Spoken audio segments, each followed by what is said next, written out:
Welcome back. There have been many areas of interest in sport this past week, both on and off the field. And the coming week will be focusing on the Africa Cup of Nations, which starts on the 21st of this month. Let's talk through all of that with SABC News senior sports journalist Thando Mxoli, who joins me now. Thando, good afternoon. Let's start with how it's shaping up for Bafana, the arrival of overseas-based players in camp. Now everyone in camp.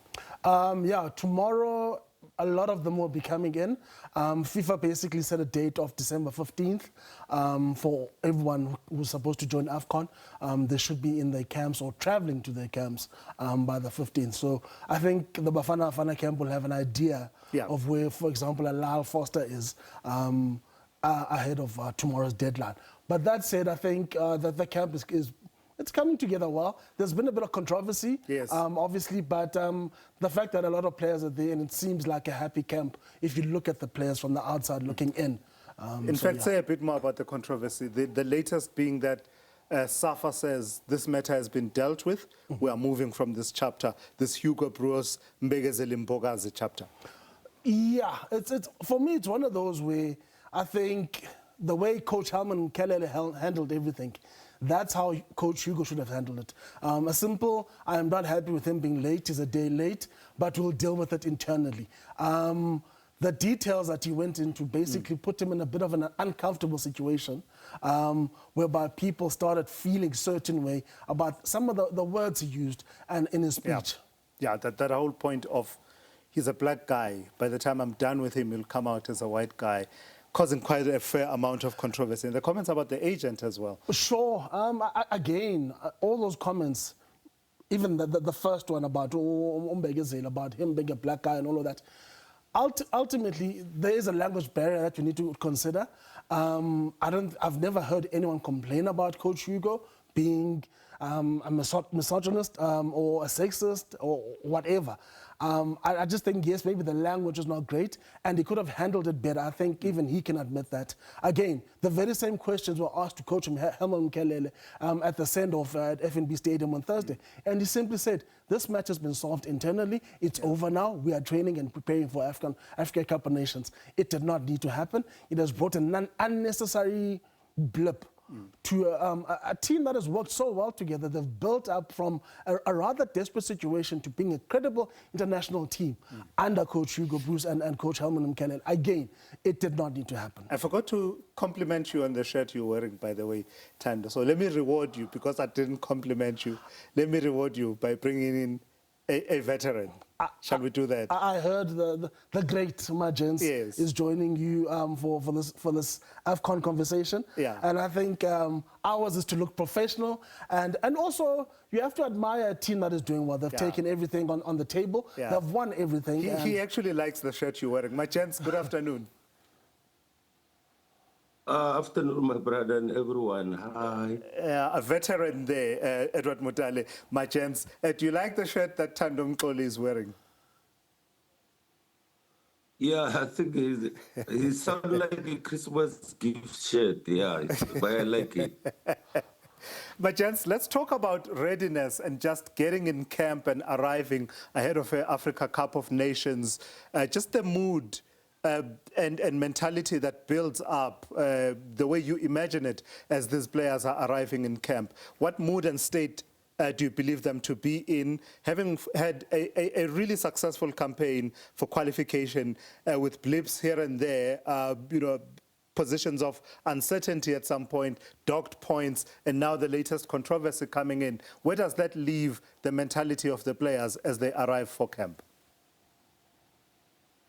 Yeah, no, thanks for having me. I think, this is where the technical staff and the manager must come on board to motivate and to jack up the players, and give them that confidence, irrespectful of the negativity stuff that happens. Yeah, but the mood going into this tournament or the trip was very grateful. So many unbeaten records.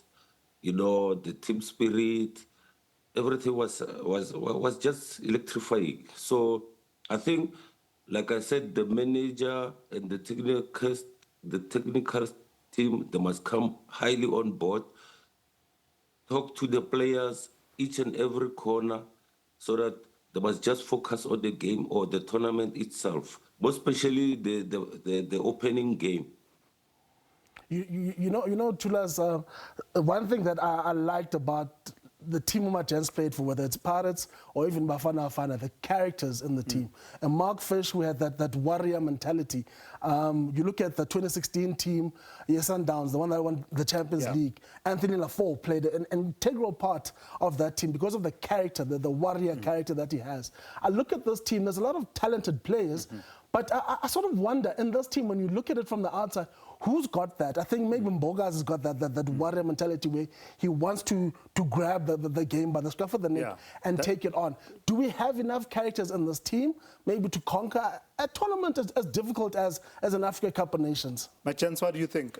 Do we have players that have that character, that warrior mentality? Yeah, look, I think I'm not close to many of the players, but I know Sipo. He can play around, you know, he can joke around, you know, just to make the situation ease for the players. But like my colleague said, they need characters. We had these characters. Anything negative, you know, I was gonna joke about it at the camp. We laugh, you know. McFish, everybody with, you know, we had characters. There were players, those who were like too serious, like Abu David Yati, you know. But the majority of us, we knew what we wanted, winning this tournament. So that is why, through all odds, we went all out and bring back the trophy. You know, another area of concern has been the scoring up front. We have not taken that many strikers, and even a guy like Evidence Mahopa, as good as he is in general play, is not known for his scoring ability. But I don't know what you guys think in terms of where the goals are going to come from. I was solely going to depend on the midfield or the attacking midfielders to give us those goals. Do you mind if I defer that to the men who would know all about it? Machens? Yeah, look, I think solely I think the coach, like he said it, that when he was asked about striking force, he said it that he only chose players that he believed in. Whether you have scored 20 goals or you scored what, he'll only take what he believes in. And then surely I think that's Makopa. So, I mean, the Raiders, unfortunately, we know he can bank goals left and right, and other strikers who had scored more than goals than Makupa in the PSL run. But like the coach said it, I mean, I'll go with what I think it goes with my spirit. And lastly, from my side, you know, I remember the close relationship Umajens had with the late coach Clive Barker. Also, I think the family environment Coach Hugo Bruce has created with this team. He's gone on this journey with most of this team from the beginning, picking a Ronwen Williams as captain and sticking with him. I see the similarities in that, and maybe Martins can tell us about the value of that, of having not just a person who's going to teach you how to turn around the cone, but someone who's going to almost be a mentor and a father figure, and someone who hold you around the shoulders and say, this is how you can do it, I believe in your talent, and that relationship goes more than just a football conversation. Martins, to add to Thando's question, what turns that relationship from being about a manager, coach, someone who shares their tactics with you as a player that you then buy into and are willing to play for and fight for on the field of play, but turns it into the familial relationship that Thando is talking about, the mentor, the person you see as a mentor and a father figure, such that even when they criticize, you welcome their criticism? Look, I think there's so many aspects in coaches, you know. For example, our late coach Clive, what he did mostly, it was not tactical. It was he believe, self-belief. He made us believe that I was Perez. You know, he made Dr. Kubalo to make him believe that he's Maradona of South Africa. Linda Buthelezi is Mercedes-Benz, one wipe. The resident call him Mercedes-Benz because he said this one wipe, even if he can play alone in the middle, nobody will still pass. So he made us believe he won the hearts. He was the change room. That is why, even with Hugo Bruce, I think it goes the same, that what I made these players to believe in is what I'm going to get. Yeah, all right. Thank you for that, my chance. Edward Mutale, thank you for making the time. It's something we want to try and do as the AFCON unfolds and Bafana Bafana continues to advance, hopefully all the way this time around, Thando. Yeah, it's possible with this team. They've shown they can beat the best in the continent, and they can go pretty far in this tournament. Yeah, I'm completely out of time. We had so much to cover, you and I, but we enjoyed the conversation around football such that we don't have time to get to the T20, to get to the rugby stories that you wanted to cover.